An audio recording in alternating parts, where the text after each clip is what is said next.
నమస్కారం. నువ్వంటే నాకు ప్రాణం, నీకోసం నా హృదయంలో గుడి కట్టాను.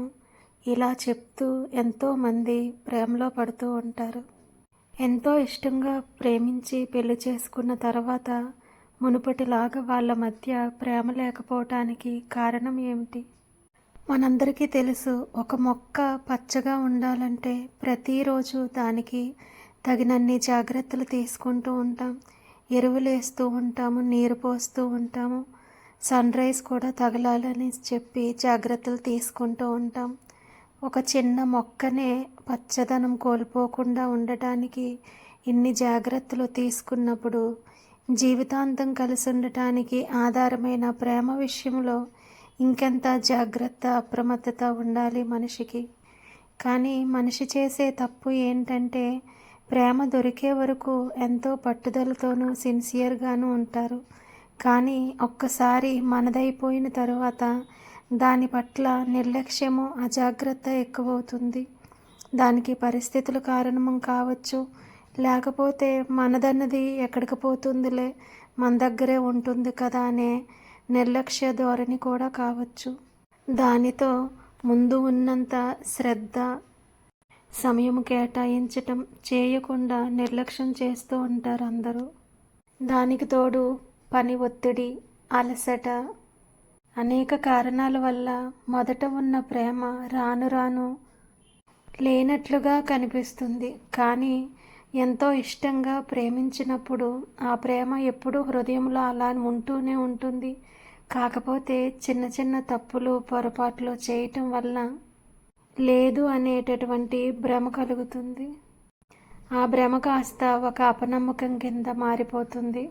ఎప్పుడైతే నమ్మకాన్ని కోల్పోయి అపనమ్మకం మొదలవుతుందో చిన్న చిన్న విషయాలు కూడా పెద్ద పెద్ద గాయాలకి దారితీస్తాయి. కానీ విషయం చిన్నగా ఉన్నప్పుడే దానిని సరిచేసుకోకుండా ఇంకా ఇంకా నిర్లక్ష్యం చేయటం వలన శాశ్వతంగా దానిని పోగొట్టుకునే సందర్భాలు కూడా ఎదురవుతూ ఉంటాయి. దానికి తోడు సెల్ ఫోన్లు, మీడియా ప్రభావం కూడా చాలా ఎక్కువగా ఉంటుంది. సెల్ ఫోన్స్ వచ్చిన తర్వాత మనుషుల మధ్య అనుబంధాలు, ప్రేమలు బాగా తగ్గిపోయాయి. ముఖ్యంగా సెల్ ఫోన్కి ఎడిట్ అవ్వటానికి కారణం ఏంటంటే, ప్రతిరోజు ప్రతి సెకండు కూడా సెల్ ఫోను మనల్ని నిత్యనూతనంగా ఉన్నట్లు భ్రమ చేస్తూ ఉంటుంది.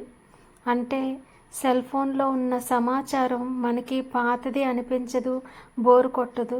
ఏ నిమిషానికి ఆ నిమిషం తాజాగా కొత్త సమాచారంతో మనల్ని ఆకర్షిస్తూ ఉంటుంది. దానివల్ల మనుషుల కన్నా కూడా ఫోన్లకి ఎక్కువ సమయం కేటాయిస్తూ బంధాలు, అనుబంధాలు మరింత పలచగా అయిపోవటానికి కారణమవుతుంది. శారీరక ఆరోగ్యం కోసము, మానసిక ఆరోగ్యం కోసము, ఆర్థికంగా సంపాదన కోసము, ఉద్యోగం కోసము, ప్రతిదానికి కూడా ఎంతో ముఖ్యంగా మనం ఎలా సమయాన్ని కేటాయిస్తున్నామో కూడా మన మనుషులు అనుకున్న వాళ్ళ కోసం, ఏ మనిషి నుండి అయితే మనం ప్రేమని ఆశిస్తూ ఉంటామో అటువంటి బంధం జీవితాంతం పచ్చగా ఉండాలంటే అచ్చంగా మొక్కను పచ్చగా ఉంచటానికి ప్రతినిత్యము గార్డెనింగ్లో మనం ఎన్ని జాగ్రత్తలు తీసుకుంటామో మన జీవితంలో కూడా మనుషుల మధ్య ప్రతి బంధము కూడా, మనకి కావాలి అనుకున్న ప్రతి బంధం మధ్య కూడా ప్రేమను కూడా అలాగే పచ్చగా చిగురించేలాగా మనం ఖచ్చితంగా జాగ్రత్తలు తీసుకోవాలి. ఖచ్చితంగా వాటి కోసం కొంత సమయాన్ని కేటాయించాలి. ఎక్కువ రాపిడి చేస్తే ఏ వస్తువైనా సరే విరిగిపోతుంది. అలాగే ఏ విషయాన్నైనా సరే ఎక్కువ సాగదీసి గొడవకు దారితీసేలాగా మాట్లాడే ధోరణి కూడా ఇద్దరు మనుషుల మధ్య దూరాన్ని పెంచుతుంది. ఎంతో మధురమైన సంగీతాన్ని ఎన్నిసార్లైనా సరే వినాలి అనిపిస్తుంది. అదే ఒక గిన్నెలోనైనా, ఏదైనా ఒక తుప్పు పట్టిన వాహనం నుండి వచ్చే శబ్దాన్నైనా ఒక్క సెకండ్ కూడా భరించలేక చెవులు మూసుకుంటూ ఉంటాము. అదేవిధంగా మన మనసు, మన మాట తీరు కూడా సంగీతంలాగా మృదువుగా ఎదుటివారిని ఆకర్షించే విధంగా ఉన్నప్పుడు ఎన్ని గొడవలు వచ్చినా కూడా ఆ బంధం ఎంతో మధురంగా ఉంటుంది. అలా కాకుండా తుప్పు పట్టిన వస్తువుల మధ్య వచ్చే శబ్దంలాగా కఠినమైన పదజాలాలు, ఏమన్నా సరే ఎక్కడికి పోతారులే అని చెప్పేసి పరుషంగా మాట్లాడే ధోరణి ఎప్పుడైతే ఉందో, మీరు ఎంతో దగ్గరగా ఉన్నా కూడా మీ మధ్య ఎంతో బలమైన గోడలు ఏర్పడతాయి. ఎన్ని మిషన్లు తెచ్చి ఆ గోడల్ని బద్దలు కొట్టినా కూడా మునుపటిలాగా ప్రేమ అనుబంధం ఉండదప్పుడు.